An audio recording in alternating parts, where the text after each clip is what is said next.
wanted to make something that was robust and bigger than me, but I only started thinking I might as well start a religion when Trump stood for election, because I thought if you can get elected as a president of the United States, then I can found my own religion. Creation, an artwork in the form of a queer, insurrectionary, science fiction, climate change religion.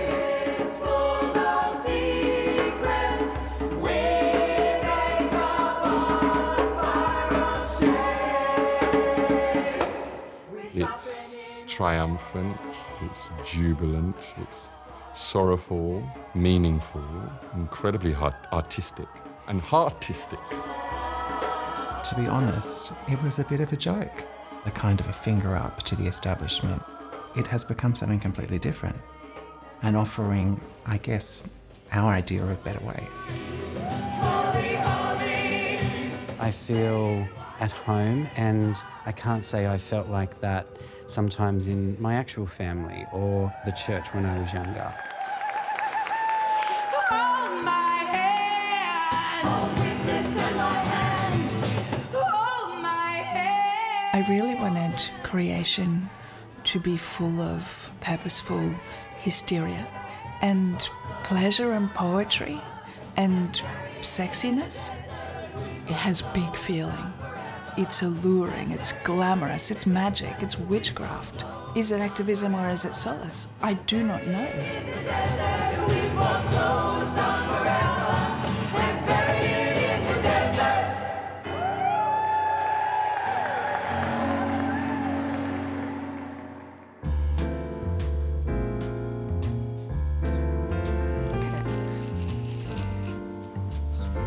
Is it a snake or some other animal? Look at this. Nearly everything comes from op shops, but also a lot of the costumes come from fabrics that I've acquired over the years. That's going to be a snake costume. Also $5. Yes. So good. Brand new with tags on. Brand new with tags. She doesn't get better than that. I love it. Thank you. Thanks a lot. Bye. Bye. Deborah Kelly has been creating art for over 4 decades. Her work includes collage, performance, installation and video, all reflecting issues of queer identity, gender, climate justice and religion. I feel like I've been working on creation all my life. All of my works coalesce in this work. It's just I didn't get a name for it until about 2020. As a child, I was a fanatically religious person, and I grew up in the Catholic Church. Of course, you can never shake off that teaching, so it's like my life's work to free myself from the teachings of the Catholic Church. Deborah believes art needs to look back at religion with a critical eye. Her own work is often a response to what she sees as the prominent role of religious conservatives in the public sphere.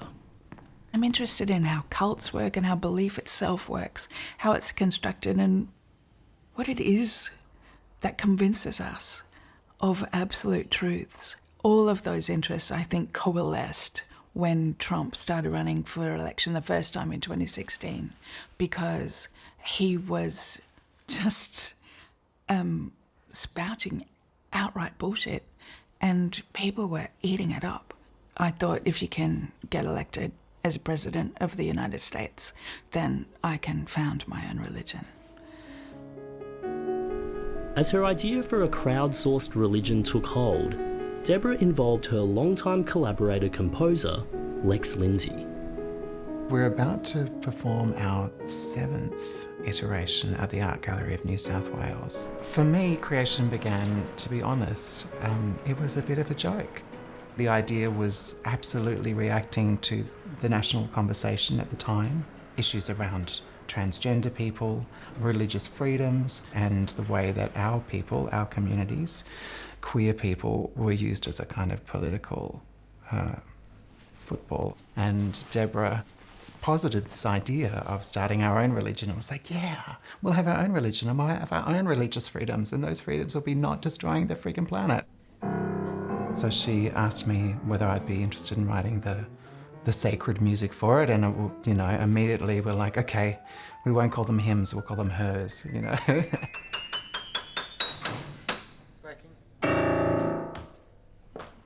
It took some years for me to figure out what kind of religion it might be. It had a terrible name for a while. It was called Holy Shit. And then when I started writing funding applications for it, I was strongly advised that I must not call it that. And then it was like a vision. I saw the word shining in front of me. And the work got more and more serious as it went along. It started off being a bit shallow maybe, and cynical and parodic. And it has gained a great weight of sincerity, even though it's still a preposterous undertaking, I'm fully aware.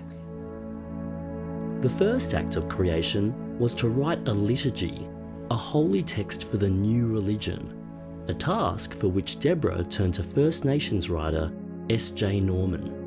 He took that task very, very seriously and wrote a text that is really something to believe in. It is a covertly Indigenous theology, which is profoundly anarchistic, collectivist, queer, feminist, worshipful of earth and its entwined systems. It's the liturgy of the saprophyte. I had some precepts, but SJ completely invented the holy orders. For those who have known deprivation, we drink.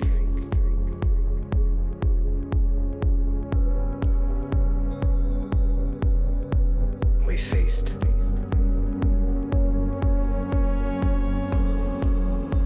We venerate the holy order of the serpent, the supreme originator.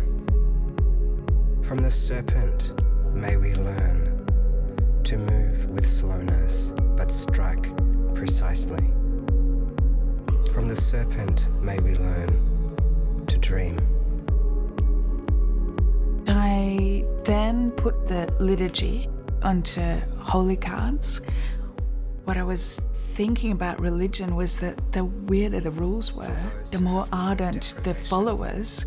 I also think the more profound the mysteries of the text, the more people take it into their hearts to try to decipher and interpret.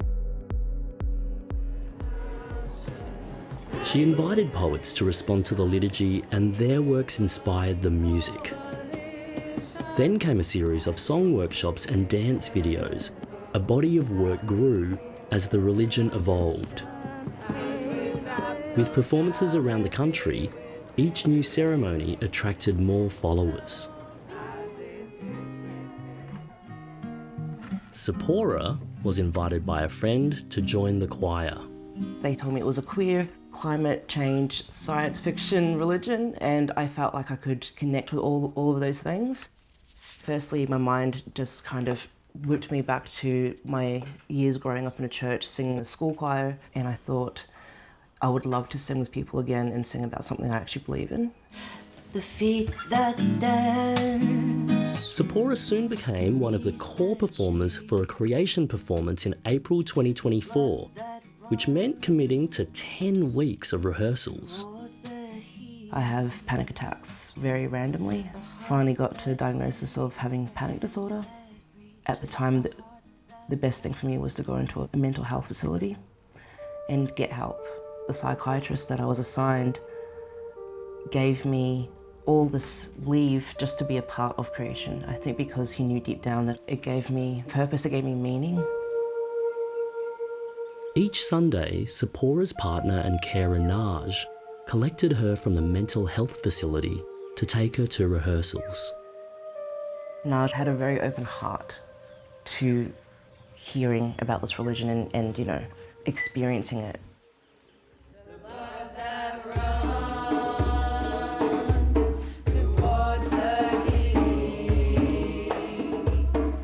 Today, rehearsals for the Art Gallery of New South Wales ceremony are underway.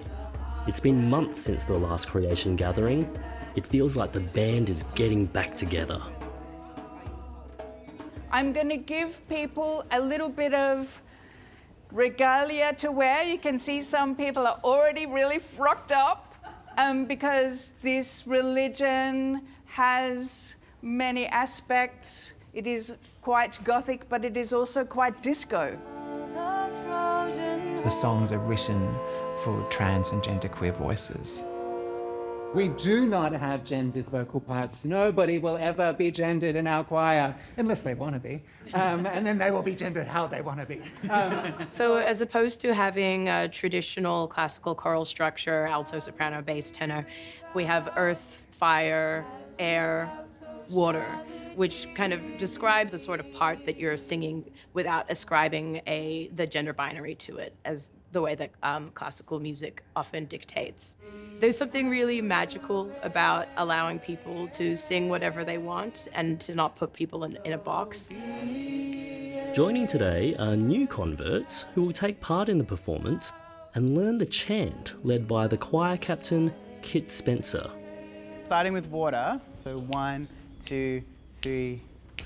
As it is within, so shall it be without. When I transitioned, my voice got a lot lower, but the main thing that changed was how it felt to resonate. My registers really changed, and for a little while there was this really jarring thing where I had the muscle memory of my voice from when it was high, but I could no longer hit those notes. But you know, I think it's good now. I think I like it now, so that's good. So be. With only a couple of rehearsals here at the gallery and performance day looming, nerves are building. This is a art gallery takeover, so we'll begin. There's a certain challenge in only being able to rehearse and prepare for a work in an open gallery, but in some ways it's also a delight. So the times that we are in there preparing this performance is when the gallery is open to the public and there are people wandering around and they hear us and go, "What's that?" And instantly you have an audience. So we are going to spend some time making Juundaal is an Indigenous artist who first joined Creation in 2021 and has been part of every ceremony since. Are you ready? I'd like to say something like I'm born ready, which we all know that's not true. Time is non-linear. I'm all for it being queer and sci-fi and stuff, but it's actually the process that I really love. The call-outs to community, come sing, the costumes and the makeup and the masks that they wear, made by community, and that's what I like, is the process, the bringing of people together. Juundaal wrote a prayer for Creation and collaborated with Lex on the song Urgently and Gently. It's written in English and in Bunjalung. It's a lament and it's a call to arms to re-equalise all the rights of nature. It very directly points to the need to build new types of bridges between Aboriginal and non-Aboriginal cultures. I live with social anxiety and agoraphobia and stuff, so going out is a big deal, and I generally don't leave the house unless somebody is with me. Physically, like I shake and I start to stutter and stuff, but pretty much I've learnt to channel the physical manifestations down into my toes. So, and I wear boots all the time so people can't see that my toes are clenched like that.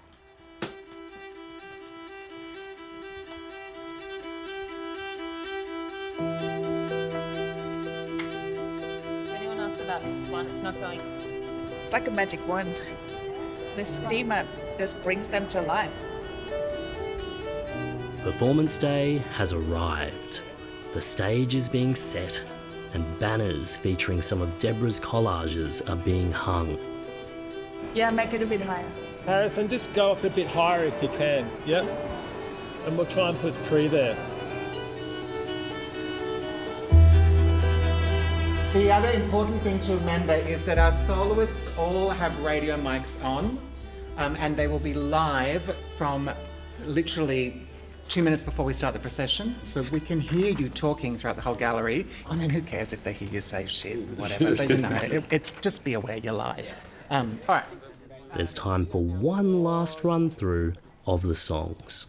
For flying foxes falling like rain from blackened sky, for the last of the colour, each passing hectare, a morning.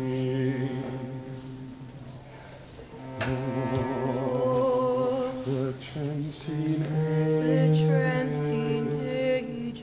and for the bully child, for the queen. As someone who was raised in the Mormon religion and does see the dark side of indoctrination and some low levels of acceptance in some religions that I've seen, the one thing that I love about this is that there is just total acceptance and there seems to be more engagement with the reality of the modern world. For flying foxes falling like rain from blackened sky, for the last of the colour. My church experience is interwoven with my culture because I went to a Psalm 1 Adventist church. So in so many ways I felt like I belonged there because I was with my Psalm 1 people. But then at the same time I didn't feel accepted and was searching for belonging. We embrace kaleidoscopic ontologies in the service of a less violent future. When I turned 18, I left the church. It wasn't just my queerness, it was the fact that I had a natural defiance towards this version of religion. I believed in a God that was caring and accepting and wouldn't turn anyone away. But the God that they celebrated in the Adventist framework was, I would say, quite punishing. I'm a bit overwhelmed by your splendour, your aggregate glory. I just can't believe this.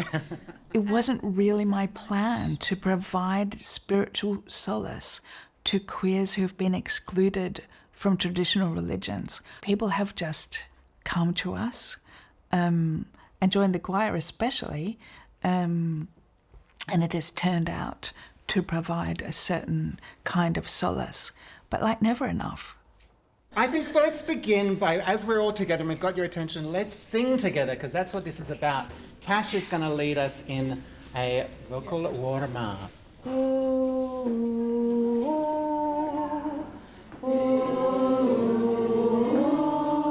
I'm feeling excited for tonight. I'm really eager to present these songs to an audience.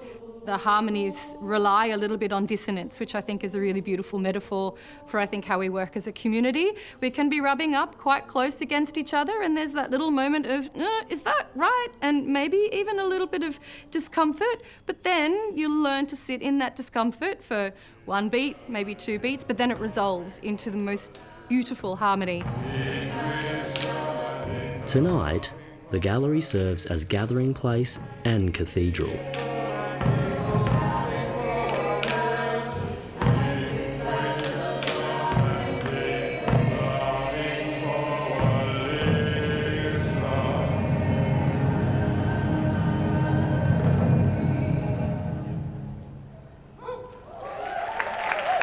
May creation become one of the many paths our species takes to express grief and fury at the way too warming world, to organise our struggles and to find pleasure in them.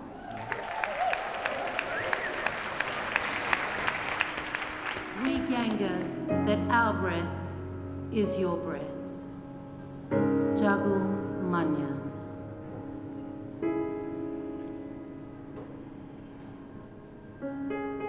A vein of raw grief runs through creation, with Deborah deeply affected by the bushfires of 2019. She was living near the catastrophic New South Wales fires at the time. Especially right after that fire season and surrounded by the burnt forests. I'm very, very conscious that here we are opening new coal mines, giving out fracking licenses, and planning fossil fuel futures. So this giant collective suicide impulse, which, I mean, what do you do, really? It seems to me the stakes are so high and we are hurtling towards mass extinction.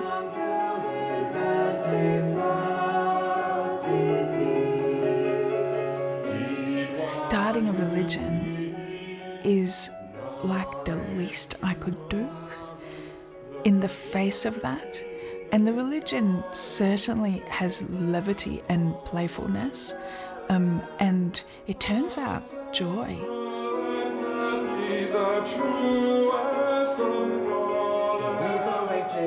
Part of what we are doing is acknowledging grief, making room for it, shared lament.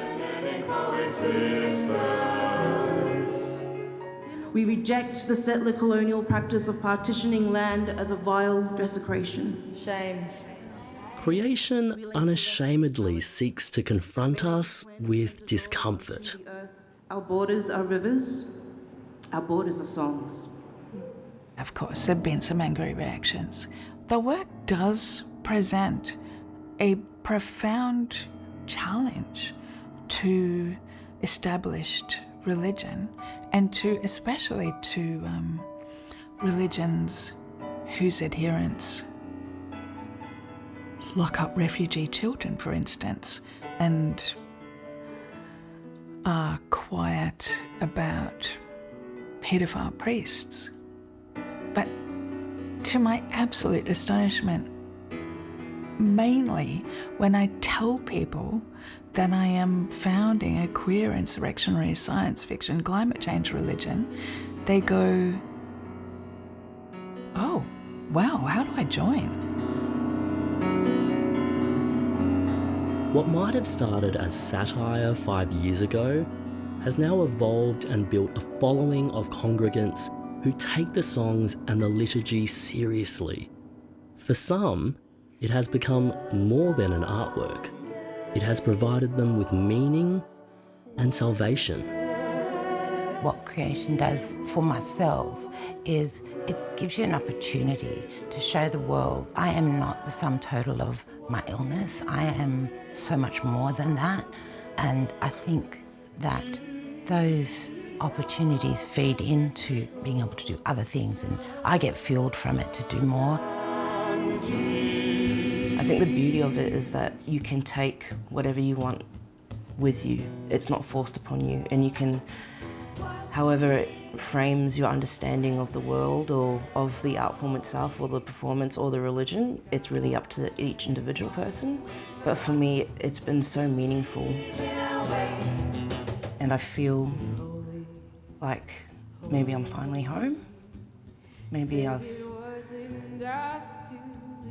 closed my heart off to so many things and I didn't realise that I had. And, oh goodness. And that maybe I have room in my life for religion again. So, is creation artwork or activism? Or is it indeed a new religion?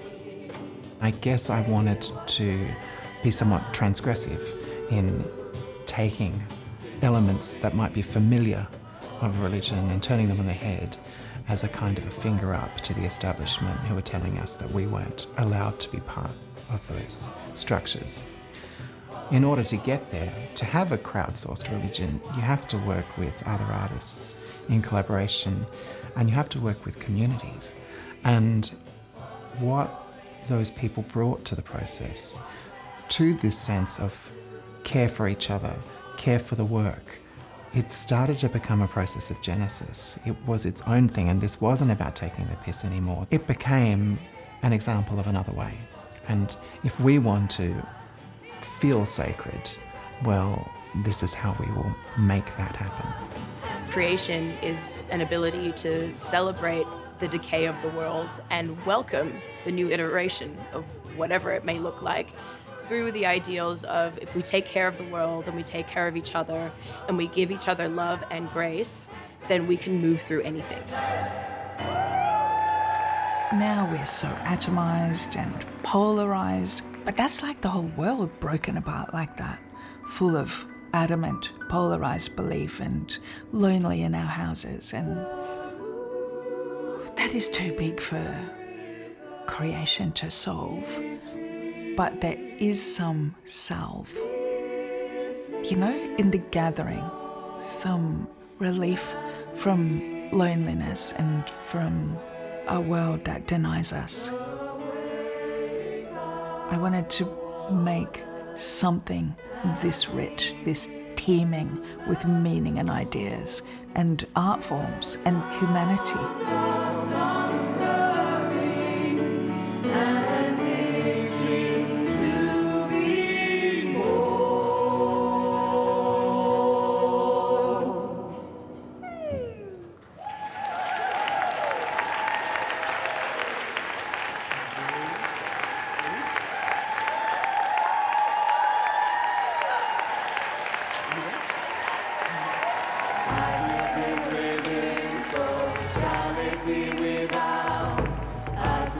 So shall it be within.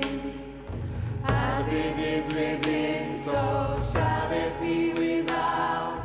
As without, so shall